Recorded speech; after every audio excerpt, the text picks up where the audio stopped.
मित्रांनो, आज आपण अशा एका समस्येबद्दल बोलणार आहोत ज्याने आजच्या काळामध्ये तरुण असो वा वृद्ध प्रत्येकालाच हैराण करून सोडले आहे. आणि ती समस्या म्हणजे मान, पाठ आणि कंबरदुखी. बऱ्याचदा आपण ह्या साध्या वाटणाऱ्या वेदनांकडे पाठ फिरवतो, पण जेव्हा मणक्यामधील एखादी नस दबली जाते तेव्हा हा त्रास फक्त पाठीपुरता मर्यादित राहत नाही, तर तो थेट आपल्या हातापायांपर्यंत मुंग्यांच्या किंवा तीव्र कळ्यांच्या रूपाने पोहोचतो. सकाळी उठल्यापासून ते रात्री झोपेपर्यंत प्रत्येक हालचालीमध्ये अडथळा आणणारा हा मणक्याचा त्रास नक्की का होतो याच्या मुळाशी आपण आज जाणार आहोत. आणि कोणत्याही शस्त्रक्रियेशिवाय किंवा गोळ्यांशिवाय हा त्रास घरच्या घरी कसा मुळापासून उपटून फेकायचा ह्याची एक अतिशय सोपी आणि प्रभावी पद्धत आज मी तुम्हाला सांगणार आहे. त्यामुळे हा व्हिडिओ शेवटपर्यंत नक्की पहा.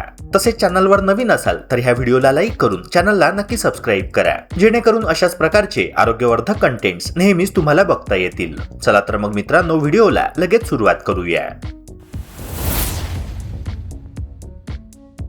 आपल्या मणक्याशी संबंधित अनेक समस्या अचानक निर्माण होत नाही, तर त्या आपल्या रोजच्या छोट्या पण चुकीच्या सवयींमधून हळूहळू वाढत जातात. आजच्या आधुनिक जीवनशैलीमध्ये अनेक लोक दिवसातील मोठा वेळ कम्प्युटर समोर बसून काम करण्यात किंवा मोबाईलमध्ये मान खाली घालून घालवतात.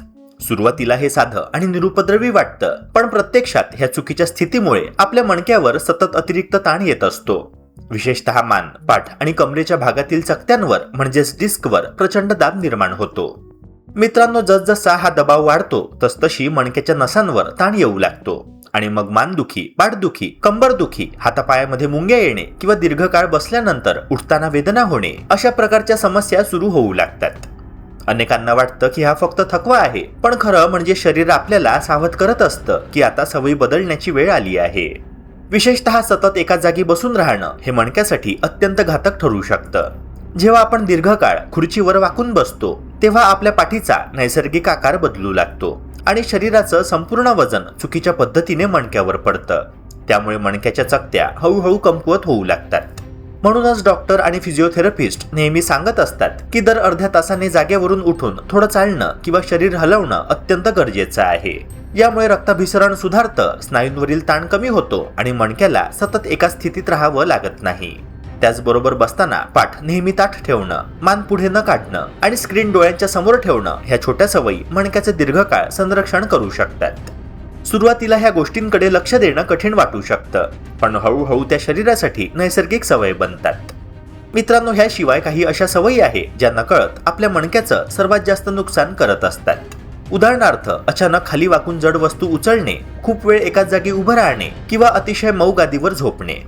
अनेक लोकांना मऊ गादी आरामदायक वाटते, पण प्रत्यक्षात ती मणक्याला योग्य आधार देत नाही. त्यामुळे झोपेतही मणका चुकीच्या स्थितीत राहतो आणि सकाळी उठल्यावर पाठ आखडलेली किंवा कंबर दुखणारी वाटते. म्हणूनच तज्ज्ञ नेहमी कडक किंवा सपाट गादी वापरण्याचा सल्ला देतात, कारण ती मणक्याला योग्य आधार देते. त्याचबरोबर कोणतीही जड वस्तू उचलताना कमरेऐवजी गुडघे वाकवून उचलणं आणि शरीराचं योग्य पोश्चर राखणं खूप महत्वाचं आहे, कारण मणका हा आपल्या संपूर्ण शरीराचा मुख्य आधारस्तंभ आहे आणि जर तो कमजोर झाला तर त्याचा परिणाम संपूर्ण शरीराच्या हालचालींवर आणि जीवनाच्या गुणवत्तेवर होऊ शकतो. दुखापत झाल्यानंतर किंवा अचानक पाठ, मान किंवा कंबर दुखायला लागल्यानंतर अनेक लोक घाईघाईने असा उपाय करतात जो सुरुवातीला आरामदायक वाटतो, पण प्रत्यक्षात तो शरीरासाठी अत्यंत धोकादायक ठरू शकतो. आपल्या आसपास अजूनही अशी समजूत मोठ्या प्रमाणात आहे की जोरात मालिश केली किंवा पाठीवर दाब दिला की वेदना लगेच कमी होतात.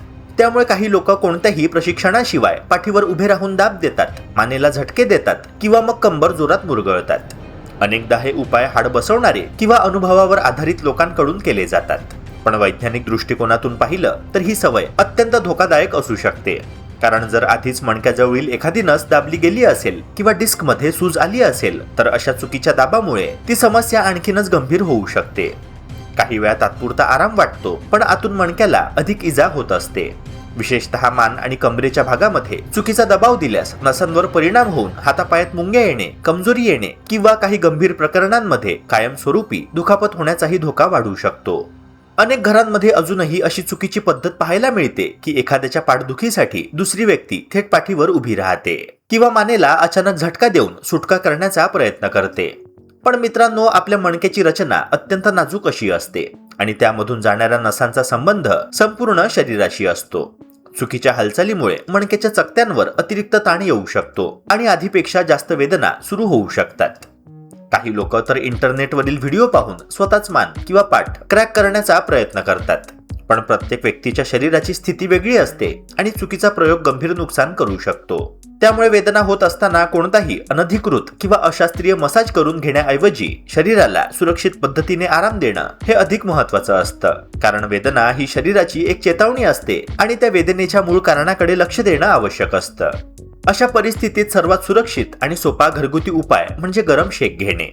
गरम पाण्याची पिशवी किंवा हॉट वॉटर बॅगने हलक्या हाताने मान, पाठ किंवा कमरेला शेक दिल्यास तिथल्या स्नायूंमधील कडकपणा कमी होण्यास मदत मिळते.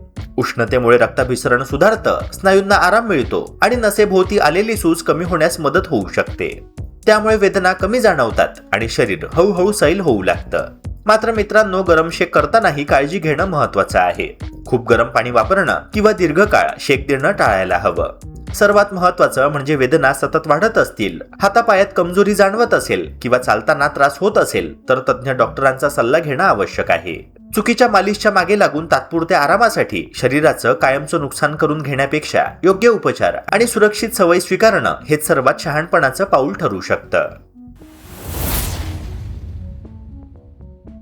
मणक्याशी संबंधित त्रास एकदा का सुरू झाला की अनेक लोक फक्त औषधांवर अवलंबून राहतात. पण प्रत्यक्षात मणक्याला पुन्हा मजबूत करण्यासाठी आणि दबलेल्या नसांना आराम देण्यासाठी सर्वात महत्त्वाची गोष्ट म्हणजे योग्य व्यायाम करणे. कारण मणका हा फक्त हाडांचा बनलेला नसतो. त्याच्या सभोवती असलेले स्नायू, लिगामेंट्स आणि सांधे मिळून त्याला आधार देत असतात. जेव्हा हे स्नायू कमकुवत होतात किंवा सततच्या चुकीच्या पोश्चरमुळे ताणले जातात तेव्हा मणक्यावरचा दबाव वाढतो आणि हळूहळू नसा दाबल्या जाऊ शकतात. म्हणूनच नियमित आणि योग्य प्रकारे केलेले व्यायाम हे मणक्याच्या आरोग्यासाठी औषधांपेक्षा जास्त प्रभावी ठरू शकतात. उदाहरणार्थ हलके नेक स्ट्रेचेस, भुजंगासन, मॅकेन्झी एक्सरसाइज किंवा पाठीला आधार देणारे कोर स्ट्रेंथनिंग व्यायाम हे स्नायूंना मजबूत करतात आणि मणक्यावरील अतिरिक्त ताण कमी करण्यासाठी मदत करतात. मित्रांनो, सुरुवातीला हे व्यायाम साधे वाटू शकतात, पण त्यांचा परिणाम हळूहळू खोलवर दिसू लागतो. अनेक लोकांना काही आठवड्यांनंतर पाठदुखी कमी होणे, शरीर हलके वाटणे आणि हालचाली अधिक सहज होणे याचा अनुभव येऊ लागतो. या संपूर्ण प्रक्रियेत फिजिओथेरपीची भूमिका अत्यंत महत्त्वाची असते. कारण प्रत्येक व्यक्तीचा त्रास हा वेगळा असतो. कोणाला मानेचा त्रास असतो, कोणाला कमरेतील डिस्कची समस्या असते, तर काही लोकांना हातापायात मुंग्या येण्याचा त्रास जाणवतो. त्यामुळे इंटरनेटवर पाहिलेला कोणताही व्यायाम सरसकट सर्वांसाठी योग्य असतोच असं नाही. फिजिओथेरपिस्ट तुमच्या शरीराची स्थिती, हालचालींची मर्यादा आणि नसेवर पडणारा दबाव यांचा अभ्यास करून तुमच्यासाठी योग्य व्यायाम निवडतात. काही वेळा ते ultrasound therapy, TENS machine, traction किंवा मसल रिलीज तंत्रांचा वापर करून स्नायूंमधील ताण कमी करतात आणि त्यानंतर हळूहळू व्यायाम सुरू करतात.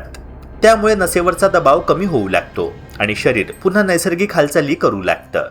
सर्वात महत्त्वाचं म्हणजे फिजिओथेरपी ही फक्त तात्पुरता आराम देण्यासाठी नसते, तर भविष्यामध्ये पुन्हा तोच त्रास होऊ नये यासाठी शरीराची ताकद आणि लवचिकता वाढवण्यावर भर देते. म्हणूनच योग्य मार्गदर्शनाखाली केलेला व्यायाम हा मणक्याच्या आरोग्यासाठी दीर्घकालीन गुंतवणूक ठरू शकतो. पण मित्रांनो, इथे एक गोष्ट नेहमी लक्षात ठेवणं गरजेचं आहे. व्यायाम करताना घाई गडबड करू नका. अनेक लोक वेदना कमी होताच लगेच जड व्यायाम, वजन उचलणे किंवा कठीण योगासने सुरू करतात आणि त्यामुळे पुन्हा त्रास वाढतो. शरीराला त्याच्या गतीने सुधारू देणं अत्यंत आवश्यक असतं. सुरुवातीला कमी वेळ आणि हलक्या हालचालींनी सुरुवात करावी. श्वास नियंत्रित ठेवावा आणि शरीराला त्रास होत असेल तर लगेच थांबावं. कारण मणक्याचे आजार एका दिवसामध्ये निर्माण होत नाही आणि ते एका दिवसात पूर्णपणे बरेही होत नाही. सातत्याने, शांतपणे आणि योग्य पद्धतीने केलेला व्यायामच खरा फरक घडवू शकतो. जसं एखादं झाड रोज थोडं थोडं वाढतं, तसंच मणक्याची ताकदही सातत्यपूर्ण प्रयत्नांनी परत येऊ शकते. त्यामुळे संयम ठेवा, तज्ञांचा सल्ला घ्या आणि शरीरावर जबरदस्ती न करता त्याला योग्य आधार द्या. योग्य व्यायाम आणि फिजिओथेरपीच्या मदतीने अनेक लोकांनी जुनाट पाठदुखी, मानेचा त्रास आणि नस दाबल्यामुळे होणाऱ्या वेदनांवर नियंत्रण मिळवलं आहे. आणि जर योग्य सवयी अंगीकारल्या तर तुम्हाला देखील नक्कीच त्याचा फायदा होऊ शकतो.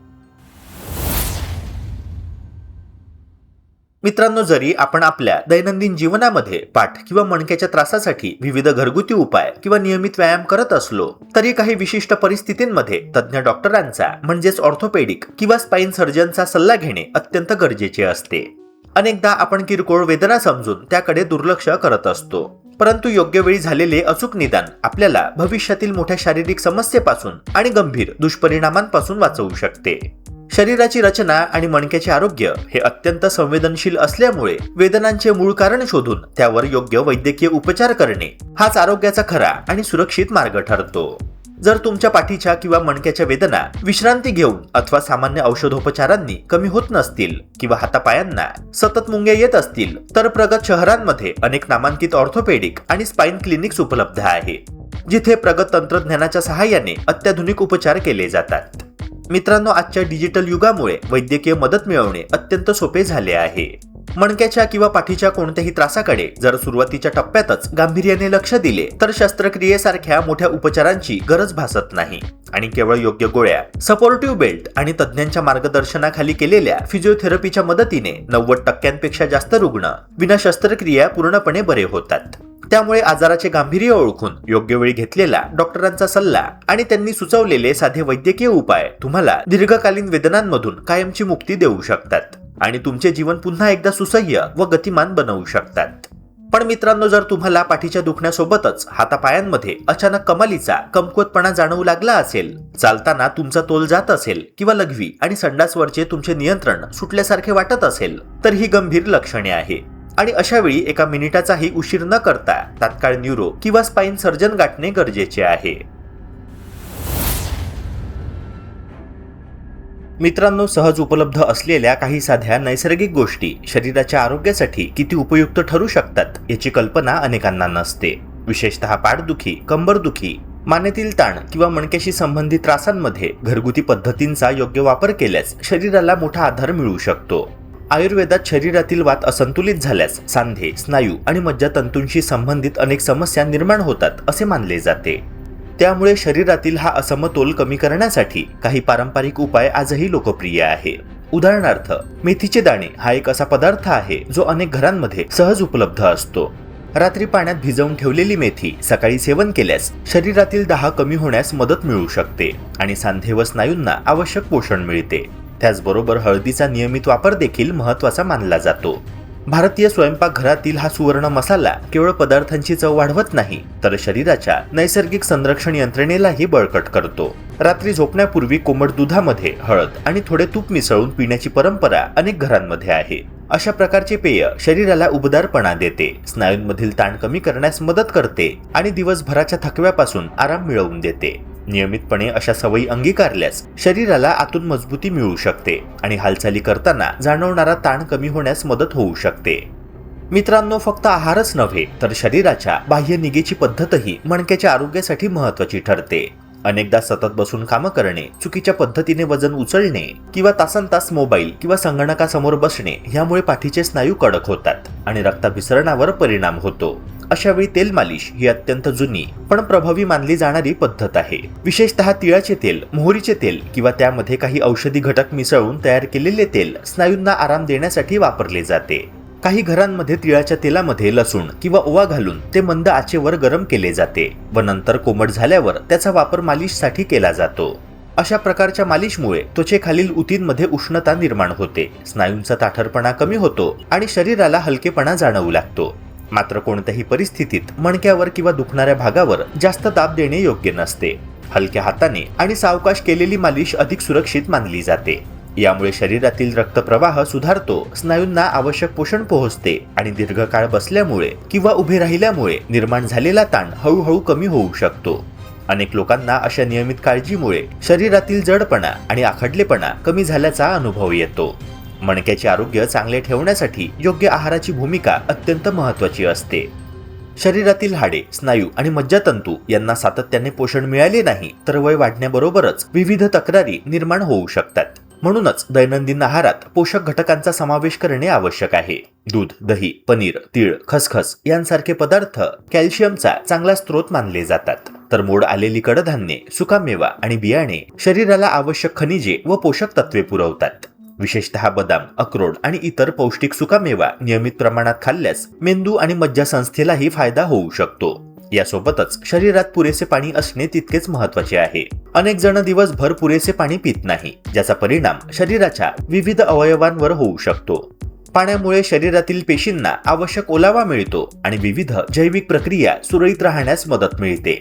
ताकासारखे पारंपरिक पेय देखील पचन सुधारण्यासाठी आणि शरीराला हलके ठेवण्यासाठी उपयुक्त मानले जाते. जेवणामध्ये संतुलन राखणे, प्रक्रिया केलेले अति तेलकट पदार्थ कमी करणे आणि नैसर्गिक अन्न पदार्थांना प्राधान्य देणे ही मणक्याच्या दीर्घकालीन आरोग्यासाठी अत्यंत फायदेशीर सवय ठरू शकते.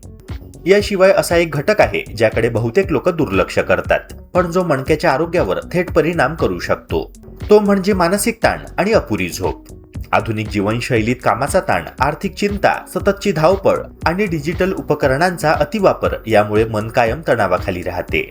जेव्हा मनावर ताण वाढतो तेव्हा शरीरातील स्नायू नकळत आकुंचन पावतात आणि विशेषतः मान, खांदे व पाठ या ठिकाणी कडकपणा जाणवू लागतो. हा कडकपणा दीर्घकाळ टिकल्यास वेदनांची तीव्रता वाढू शकते. त्यामुळे शारीरिक आरोग्यासोबत मानसिक आरोग्याची काळजी घेणे देखील आवश्यक आहे. दररोज काही मिनिटे शांतपणे बसून श्वसनाचे व्यायाम करणे, ध्यानधारणा करणे किंवा मनाला आनंद देणाऱ्या गोष्टींसाठी वेळ देणे यामुळे तणाव कमी होण्यास मदत होते. याचबरोबर रात्रीची गाढ आणि पुरेशी झोप शरीराच्या पुनर्बांधणी प्रक्रियेसाठी अत्यंत आवश्यक असते. झोपताना योग्य स्थिती ठेवणे, चांगल्या दर्जाची गादी वापरणे आणि मणक्याला आधार देणारी उशी निवडणे यामुळे शरीरावरचा अनावश्यक ताण कमी होतो. जेव्हा संतुलित आहार, नियमित हालचाल, योग्य विश्रांती, मानसिक शांतता आणि नैसर्गिक जीवनशैली ह्या सर्व गोष्टी एकत्र येतात तेव्हा शरीराला स्वतःचे आरोग्य टिकवून ठेवण्याची ताकद मिळते आणि मणक्याशी संबंधित अनेक तक्रारींवर दीर्घकालीन सकारात्मक परिणाम दिसून येऊ शकतो. जर हा व्हिडिओ तुम्हाला आवडला असेल तर तुमच्या गरजू मित्रमैत्रिणींसोबत आणि परिवारासोबत ह्याला नक्की शेअर करा. व्हिडिओला लाईक करा आणि अशाच आरोग्यदायी माहितीसाठी आपल्या आरोग्य बिट्स चॅनलला सबस्क्राईब करायला विसरू नका. भेटूया पुन्हा एका नव्या व्हिडिओसह. जय हिंद, जय महाराष्ट्र.